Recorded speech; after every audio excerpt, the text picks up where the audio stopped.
ৰাজ্যকোপত ঢিং কাণ্ডক লৈ বিস্ফোৰক অভিযোগ এনেদৰে বিধায়কগৰাকীৰ ঢিঙত 2024 চনত কোনো ধৰণৰ জঘন্য ঘটনা হোৱা নাছিল।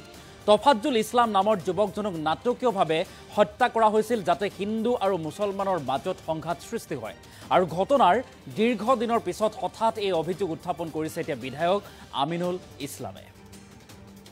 এটা ডাঙৰ খবৰ এই মুহূৰ্তত জনাইছো, ঢিং কাণ্ডক নাটক আখ্যা দিছে বিধায়ক আমিনুল ইছলামে। ৰাজ্য কপোৱা ঢিং কাণ্ডক লৈ বিস্ফোৰক অভিযোগ বিধায়ক আমিনুল ইছলামৰ। এআইডিএফ বিধায়ক আমিনুল ইছলামে ঢিং কাণ্ডক লৈ কৰিছে কেইবাটাও ডাঙৰ মন্তব্য। ঢিঙত 2024 চনত কোনো ধৰণৰ জঘন্য ঘটনা হোৱা নাছিল বুলি উল্লেখ কৰিছে বিধায়ক আমিনুল ইছলামে। তফাজ্জুল ইছলাম নামৰ যুৱকজনক নাটকীয়ভাৱে হত্যা কৰা হৈছিল বুলি উল্লেখ কৰিছে আমিনুল ইছলামে। এক ডাঙৰ মন্তব্য কৰিছে যাতে হিন্দু আৰু মুছলমানৰ মাজত সৃষ্টি হয় সংঘাত। আৰু ঘটনাৰ দীৰ্ঘদিনৰ পিছত হঠাৎ এই অভিযোগ উত্থাপন কৰিছে এতিয়া বিধায়ক আমিনুল ইছলামে। বিধায়ক আমিনুল ইছলামৰ এটা মন্তব্য কঁপাই গৈছে পুনৰবাৰ ৰাজ্য। তফাজ্জুলৰ মৃত্যুক এক প্ৰকাৰে নাটক আখ্যা এতিয়া আমিনুল ইছলামৰ। বিধায়ক আমিনুল ইছলামৰ এটা ডাঙৰ মন্তব্য, আৰু এই মন্তব্যৰ পিছতে এতিয়া খলকনিৰ সৃষ্টি হৈছে। উজনিৰ একাংশ জাতীয়তাবাদী সংগঠনকো লক্ষ্য কৰি লৈছে আমিনুল ইছলামে। আমি পুনৰবাৰলৈ কৰিছোঁ এটা ডাঙৰ খবৰ এই মুহূৰ্তত। মুখ্যমন্ত্ৰীয়ে উজনিৰ দুই এজন চান্দাজীৱী যুৱকক উচতাই আছে, আৰু যাতে মিয়া জনগোষ্ঠীক লৈ হিন্দু মুছলমানৰ মাজত সংঘাত লগাব পাৰে, আৰু তাৰ বাবে এনে এক গুৰুতৰ অভিযোগ উত্থাপন কৰিছে এতিয়া বিধায়ক আমিনুল ইছলামে। বিধায়ক আমিনুল ইছলামৰ মন্তব্যৰ পাছতে এতিয়া চাঞ্চল্যৰ সৃষ্টি হৈছে। ঢিং কাণ্ডক নাটক আখ্যা দিছে। ৰাজ্য কপোৱা ঢিং কাণ্ডক লৈ বিস্ফোৰক অভিযোগ এনেদৰে বিধায়ক আমিনুল ইছলামৰ। এআইডিএফৰ বিধায়কগৰাকীৰ এটা মন্তব্যৰ পাছতে এতিয়া চাঞ্চল্যৰ সৃষ্টি হৈছে। কি কৈছে আমিনুল ইছলামে সেই মন্তব্য আছে, আমি মন্তব্য আগবঢ়াইছোঁ। এটা যোৱা কিছুদিনৰ পৰা আমি দেখিছো অসমত এটা সাম্প্ৰদায়িক সংঘাত সৃষ্টি কৰাৰ কাৰণে অপচেষ্টা চলিছে। উজনি অসমৰ দুই এজন স্বয়ম্ভু নেতাই তেওঁলোকে মিয়া জনগোষ্ঠীৰ বিৰুদ্ধে কিছুমান আপত্তিজনক মন্তব্য কৰাৰ বিপৰীতে মিয়া জনগোষ্ঠীৰ 2-4জন ল'ৰাই তেওঁলোকেও কিছু বিতৰ্কিত মন্তব্য কৰি আছে, আৰু এইটো আমি ভাবো যে বিজেপি দলৰ চক্ৰান্ত। তেওঁলোকে 2026 বিধানসভা নিৰ্বাচনৰ পূৰ্বে অসমত এটা সাম্প্ৰদায়িক সংঘাত সৃষ্টি কৰি নিৰ্বাচনী বৈতৰণি পাৰ হ'ব বিচাৰিছে।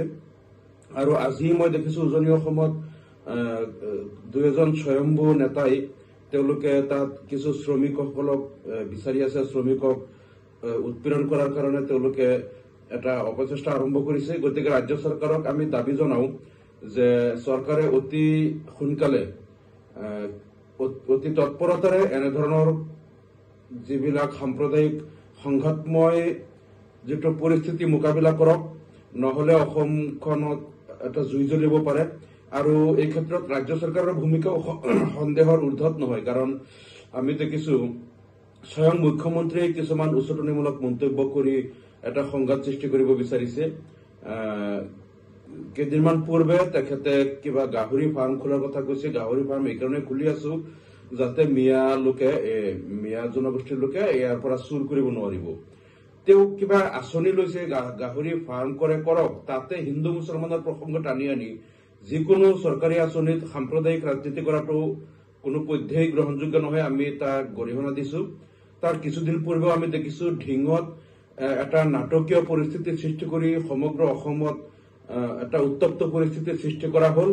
আৰু উজনি অসমত নামনি অসমৰ একাংশ শ্ৰমিকক কিছু লোকে মাৰপিট কৰি তাত তেওঁলোকৰ টকা পইচা আত্মসাৎ কৰি তেওঁলোকক খেদি পঠিয়ালে। সমগ্ৰ অসমখন এটা সংঘাতময় পৰিৱেশ সৃষ্টি কৰিলে, য'ত ঢিঙত এটা নাটক সৃষ্টি কৰা হল। এইকাৰণে মই কৈছো যে যিগৰাকী কিশোৰী বলাৎকাৰৰ কথা কৈ তেওঁলোকে সমগ্ৰ অসম জ্বলাইছিল, আচলতে তাত ধৰ্ষণ বা বলাৎকাৰৰ একো ঘটনাই সংঘটিত হোৱা নাছিল।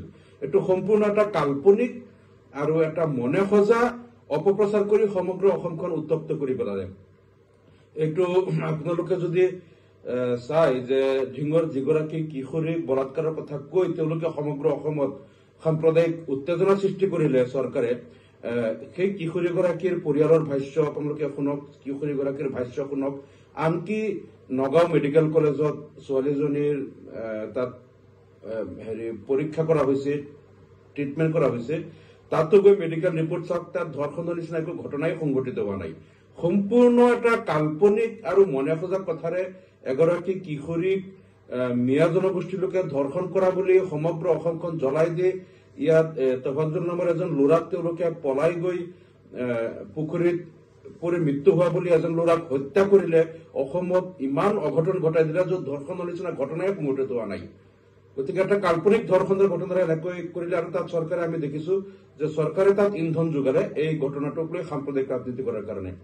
ঠিক সেইদৰে গাহৰি ফাৰ্মক লৈ চৰকাৰে ৰাজনীতি কৰি আছে। গতিকে মই অসমবাসীৰ হৈ মুখ্যমন্ত্ৰী মহোদয়ক অনুৰোধ জনাম যে আপুনি এগৰাকী সাংবিধানিক মুৰব্বী হিচাপে আপুনি এনেধৰণৰ কাম কাজ বা আপোনাৰ চৰকাৰৰ কোনেও যাতে অসমত সংঘাতময় পৰিৱেশ সৃষ্টি কৰাৰ কাৰণে অপচেষ্টা নকৰে। আপুনি কঠোৰ হাতেৰে এনেধৰণৰ ষড়যন্ত্ৰবিলাক আপুনি ব্যৰ্থ কৰক, কঠোৰ হাতেৰে দমন কৰক আৰু চৰকাৰৰ কোনো লোকে বা বিজেপি দলৰ কোনো লোকে বা অন্য কোনো পক্ষই যাতে অসমত সাম্প্ৰদায়িক সংঘাত সৃষ্টি কৰিব নোৱাৰে তাৰ কাৰণে চৰকাৰে কঠোৰ পদক্ষেপ লওক, আমি সেইটো আহ্বান জনাইছো। যোৱা কিছুদিনৰ পৰা